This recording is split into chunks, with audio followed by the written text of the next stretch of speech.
বিরিয়ানি বানানোর জন্য কোনো উৎসবের দরকার হয় না। যখনই খেতে ইচ্ছে করবে তখনই বানিয়ে ফেলুন। সময়টা একটু বেশি লাগলেও কাজটা কিন্তু মোটেও কঠিন নয়। আজ আপনাদের সঙ্গে শেয়ার করছি কাচ্চি চিকেন বিরিয়ানির রেসিপি। তাহলে আর দেরি কেন, চলুন তোষার কিচেনে। একদম সহজভাবে বানিয়েছি, সঙ্গে সুন্দর করে সালাডও।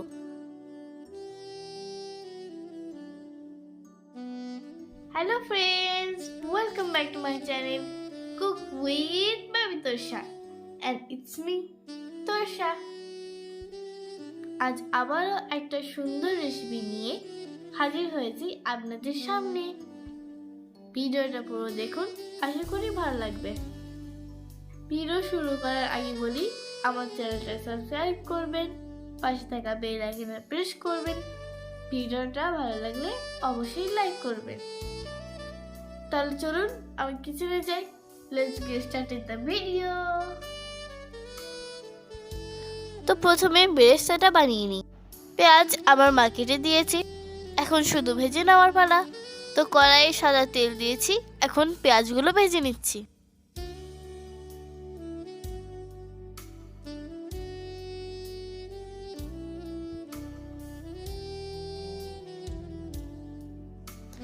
আমি 500 গ্রাম চালের বিরিয়ানি বানাচ্ছি, তাই 500 গ্রাম চিকেন আর 500 গ্রাম আলু নিয়েছি।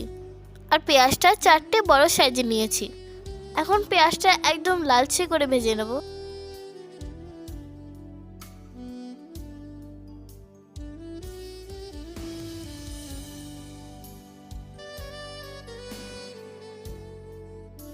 এই দেখেন একদম ভাজা হয়ে গেছে। এখন এরকম একটা ছাঁকনিতে তুলে নিচ্ছি, তাহলে পুরো তেলটা ঝরে যাবে।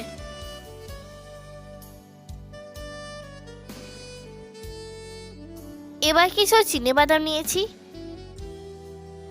কিছু কাজু বাদাম নিয়েছি, আর কিছু এমন নিয়েছি। এখন এটা গ্রাইন্ড করে নিচ্ছি।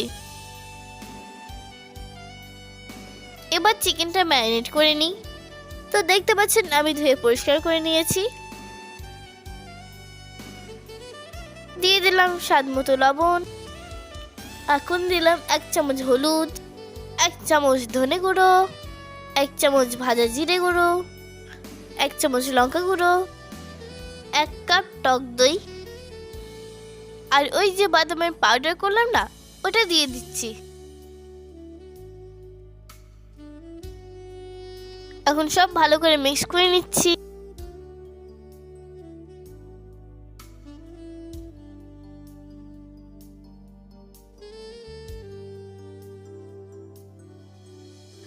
এবার বেরেস্তাটা হাত দিয়ে ভেঙে নিচ্ছি।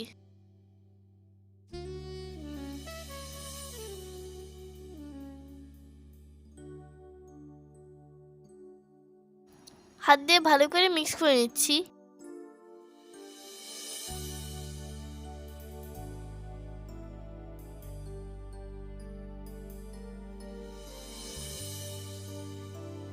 বড় চামচে 2 চামচ সাদা তেল দিলাম। আবার একবার মিক্স করে নিলাম।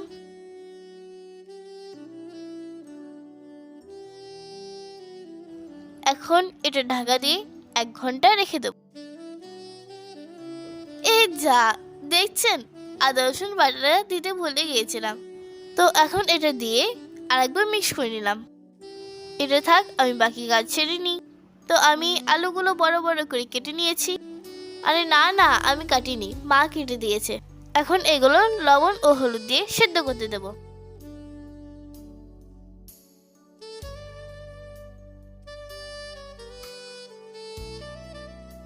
এখন 500 গ্রাম বাসমতি চাল নিয়েছি। চালটা ভালো করে ধুয়ে আধ ঘন্টা ভিজিয়ে রাখবো। ইন্ডাকশনে জল বসিয়ে দিলাম। এখন নিয়েছি গোটা মশলা, এলাচ, লবঙ্গ, দারচিনি, গোলমরিচ আর তেজপাতা। সব জলে দিয়ে দিলাম ও 2 চামচ লবণ দিলাম। জলটা ফুটে গেছে, এখন চালটা এর মধ্যে দিয়ে দিচ্ছি। চালটা 75% সিদ্ধ করব। আর হ্যাঁ, একটু সাদা তেল অ্যাড করলাম যাতে ভাতটা ঝরঝরে হবে।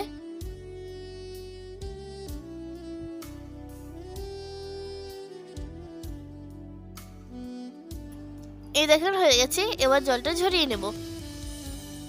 একটু গরুর দুধ নিয়েছি, ফুড কালার দিয়ে গুলে নিচ্ছি।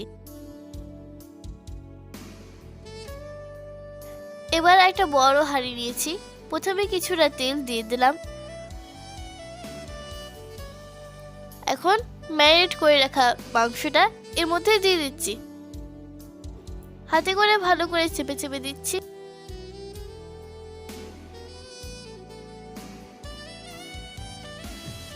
উপর থেকে কিছু ধনেপাতা ছড়িয়ে দিলাম। এখন অর্ধেক ভাত এর উপরে দিলাম।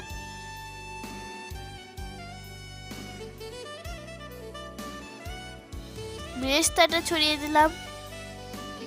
আলুগুলো সেদ্ধ করার পর ভেজে রেখেছিলাম সেগুলো এখন দিচ্ছি। কিছু কিশমিশ দিলাম, কিছু কাজু দিলাম। এই যে ফুড কালারটা গুলে রেখেছিলাম ওটা এখন দিচ্ছি। এখন দিচ্ছি 2 চামচ মতো বিরিয়ানি মশলা। আবার উপর থেকে ধনেপাতা ছড়িয়ে দিলাম। বাকি ভাতটা আবার দিয়ে দিচ্ছি। আবারও একইভাবে সবকিছু দিচ্ছি। আপনারা এখানে কেওড়া জল ও মিঠা আতর দেবেন। আমি দিইনি কারণ আমাকে গন্ধটা খুব একটা ভালো লাগে না। এই যে এলাচ, লবঙ্গ, ঘি, এদের যে একটা সুন্দর গন্ধ থাকে না, কেওড়া জল দিলে এই গন্ধটা যেন কোথায় হারিয়ে যায়। আমাকে এই সবের গন্ধটাই ভালো লাগে। যাই হোক, সবকিছু আবার আগের মতো দেওয়া হলো। কিছু পুদিনা পাতাও দিয়ে দিলাম। আবারও বিরিয়ানি মশলা দিলাম। কয়েকটা কাঁচা লঙ্কা গোটা দিলাম, কেটে দিলে আমাকে বেশি ঝাল লাগবে। একটা লেবু পুরো রসটা দিয়ে দিলাম।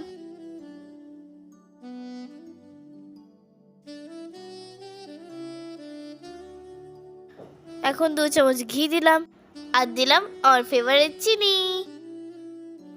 এবার আটার একটা ডো করে হাঁড়িটার চারদিকে লাগিয়ে দিচ্ছি। এখনো পর্যন্ত যারা আমার চ্যানেলটা সাবস্ক্রাইব করেনি প্লিজ সাবস্ক্রাইব করবেন, আর যারা পেজ থেকে দেখছেন তারা পেজটাকে ফলো করবেন।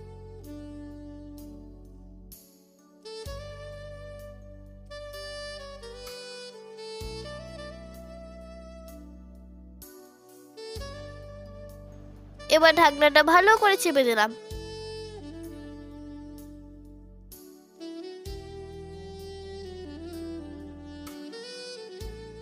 আঁচটা থাকবে স্লো। এইভাবে 45 মিনিট হতে দেব। 1 ঘন্টা পর ফিরে এলাম। আঁচটা বন্ধ করার পরেও কিছুক্ষণ রেস্টে রেখে দিতে হয়। এখন দেখে নিই চেহারাটা কেমন হয়েছে। ওয়াও, দারুণ হয়েছে, দারুণ। আর গন্ধটা জাস্ট ফাটাফাটি। তাহলে দেখলেন তো কত সহজ রেসিপি। দেখেন চিকেনটাও কত সুন্দর সেদ্ধ হয়েছে। তাহলে আর দেরি কেন, ফটাফট বানিয়ে নিন। রেসিপিটা আর ভিডিওটা কেমন লাগলো কমেন্টে জানান। ভিডিওটা ভালো লাগলে অবশ্যই একটা লাইক করবেন, চ্যানেলটা সাবস্ক্রাইব করবেন, পাশে থাকা বেল আইকনটা প্রেস করবেন, আর এই ভিডিওটা আপনার ফ্যামিলি এবং বন্ধুদের সাথে শেয়ার করবেন। টাটা, ভালো থাকবেন।